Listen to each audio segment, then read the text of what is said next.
Friends, drama की शुरुआत होती है एयरक्राफ्ट की हिस्ट्री की इंट्रोडक्शन से। एक सीन दिखाते हैं। अगले सीन में हम एयरक्राफ्ट देखते हैं जो कि 25 अक्टूबर 2024 को है। एयरक्राफ्ट के अंदर कमांडो आ चुकी होती है जिसका नाम ईवी होती है, जो कि एक एस्ट्रोनॉट भी होती है। उसके बाद हमारे ड्रामा के हीरो की एंट्री होती है जिसका नाम गोंग रयोग होता है, लेकिन वो एक एस्ट्रोनॉट नहीं है। फिर भी वो स्पेसक्राफ्ट में क्या कर रहे ये बात आपको आगे ड्रामा में पता चल ही जाएगा। गोंग रयोग अपने सीट पर बैठ जाते हैं, लेकिन ईवी कहती है वो तुम्हारा सीट नहीं है, वो कमांडो का सीट है। तुम्हारा 70 बिलियन ऑन का सीट है, तुमने 70 बिलियन ऑन पे किया है, इसीलिए तुम्हारा कंफर्टेबल सीट है, ये तो कमांडो का सीट है। और उसके बाद और एक कमांडो भी आ जाते हैं। उसके अगले सीन में चेयरमैन और उनकी बेटी की एंट्री होती है, जहाँ पे चेयरमैन चोई अपनी बेटी से पूछते हैं मेरी बहू कहाँ पे है गोयुन। गोयुन बोलती है वो अभी मेडिकल से निकल चुकी है, और ऐसे भी आपको क्या आपके दामाद की चिंता नहीं है। चेयरमैन चोई बोलते वो मेरा दामाद नहीं है, मैंने अभी तक उसको अपना दामाद नहीं माना हूँ, वो सिर्फ आपके लिए ही अपना जान खतरे में डालकर स्पेस में जा रहा है। लेकिन चेयरमैन चोई को कोई फर्क नहीं पड़ता, वो अपने गाड़ी में बैठकर चले जाते। गोयुन भी उनके साथ गाड़ी में बैठ जाती है। उसके बाद न्यूज का सीन चल रहा होता है जिसमें रिपोर्टर गोंग रयोग के बारे में बता रहे होते हैं। रिपोर्टर बोलता है एमजी ग्रुप जिसने गोंग रयोग को स्पॉन्सर किया है, गोंग रयोग एक्स गायनोलॉजिस्टिक है एमजी हॉस्पिटल में, वो एज ए स्पेस टूरिस्ट के हिसाब से वहाँ पे जा रहे हैं। इसके लिए एमजी ग्रुप ने 70 बिलियन ऑन स्पॉन्सर किया है। उसके बाद मेमोरियल हॉल का सीन दिखाते जहाँ पे चेयरमैन चोई के बेटा चोई डोंगहुन का अंतिम संस्कार हो रहा था। तो वो सीन दिखाते हैं जहाँ पे डोंगहुन का डेथ हुआ था, कैसे उनका डेथ हुआ था वो सीन दिखाते। डोंगहुन कंस्ट्रक्शन साइट पर अपनी एम्प्लॉय का जान बचाते बचाते उनकी जान चली गई थी। चेयरमैन की बहू बोलती है इट्स डन, मेरे एक्स और डोंगहुन की स्पर्म अब स्पेसक्राफ्ट पे पहुंच चुका है। चेयरमैन बोलते बहुत अच्छा काम किया है, डोंगहुन बहुत खुश होगा। उसके बाद एयरक्राफ्ट का सीन दिखाते हैं जो बिल्कुल रेडी है लॉन्च के लिए।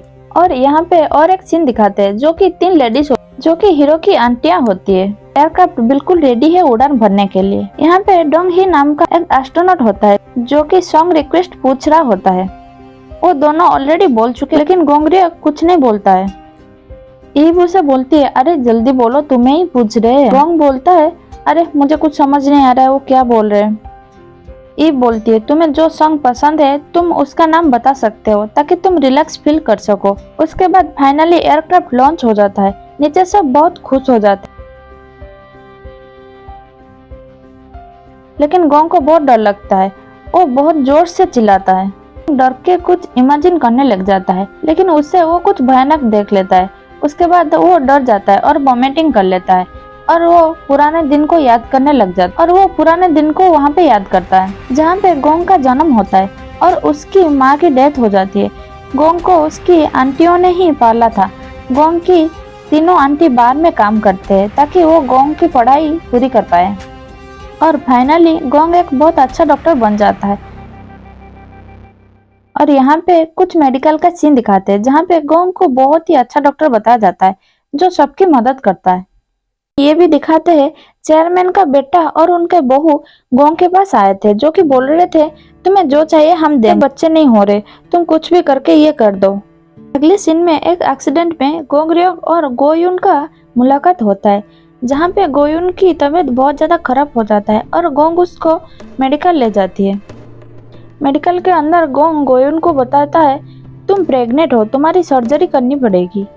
तभी गोयुन बताते ये बात किसी के सामने नहीं आनी चाहिए। गोंग बोलता है ठीक है तुम सो जाओ, मैं तुम्हारा डॉक्टर हूँ, तुम मेरे ऊपर बिलीव कर सकते हो। इसी तरह गोंग और गोयुन का पहले मुलाकात हुआ था। अगले सीन में चेयरमैन चोई गोंग को उठा लेते हैं और उसको बताते हैं तुमने मेरी बेटी की सर्जरी किसको पूछकर की थी, वो कभी मां नहीं बन सकती है। और गोंग बोलता है वो मेरा फर्ज था, अगर आगे ऐसे दोबारा कुछ भी हुआ फिर भी मैं ऐसे ही करूँगा। और चेयरमैन बोलते हैं ठीक है अब तुम्हें जॉब से निकाला जाता है, अब तुम कहीं पे भी जॉब नहीं कर सकते हो। और यहाँ पे दिखाते हैं गोंग ने बहुत कोशिश की लेकिन उसको कहीं पे भी जॉब नहीं मिली, उसको ब्लैक लिस्ट में डाल दिया गया था। अगले सीन में दिखाते हैं गोयुन गोंग से मिलने आती है, लेकिन गोंग उसको बताता है कि तुम यहाँ पे क्यों आए हो, चाहे तुम कुछ भी कर लो, मैं चेयरमैन से बदला लेकर ही रहूंगा। जहाँ पे गोयुन गोंग को किस करती है और कहती है ये बदला कैसा रहेगा, मैं तुमसे प्यार करती हूँ। लेकिन गोंग ऊपर चला जाता है और बोलता है मुझे प्यार के बारे में कुछ नहीं पता है, मुझे प्यार नहीं चाहिए। अगले सीन में गोंग बहुत ड्रिंक कर चुका है और गोयुन उसके पास उसको सहारा दे रहा है। उसके बाद दोनों इंटीमेट होते। गोयुन बोलती है मैं तुमसे बहुत प्यार करती हूँ, चलो शादी कर लेते हैं। गोंग अपने आप से बात करते हुए पूछ रहा है मुझसे शादी ये क्यों करना चाहती है, क्या ये प्यार है? ऐसे तो ये लड़की बिल्कुल सही है शादी के लिए, मुझे इससे शादी कर लेनी चाहिए, चाहे प्यार हो या ना हो। और उसके बाद इन दोनों की रिलेशन की न्यूज हर जगह चली जाती है। और अगले सीन दिखाते हैं जो कि एयरक्राफ्ट के अंदर गोंग बेहोश हो जाता है और ईव को बोला जाता है उसको सीपीआर देने के लिए। ईव ऐसे ही करती है। उसके बाद गोंग की जान बच जाती है। गोंग को होश आते ही उसने देखा ईव की फिंगर कट गई है और उससे ब्लड आ रही है। अगले सीन में हम देखते हैं गोयुन कांगसू से बात कर रहा होता है। कांगसू स्पेस स्टेशन पर काम कर रहा होता है, जो कि गोयुन से बोलता है तुम्हारे पापा मुझे पसंद करते हैं, लेकिन गोयुन बोलता है मैं तुमसे बात नहीं करना चाहता हूँ, तुम मुझे क्यों कॉल करते हो। ऐसे में वो दोनों ही फोन रख देते हैं।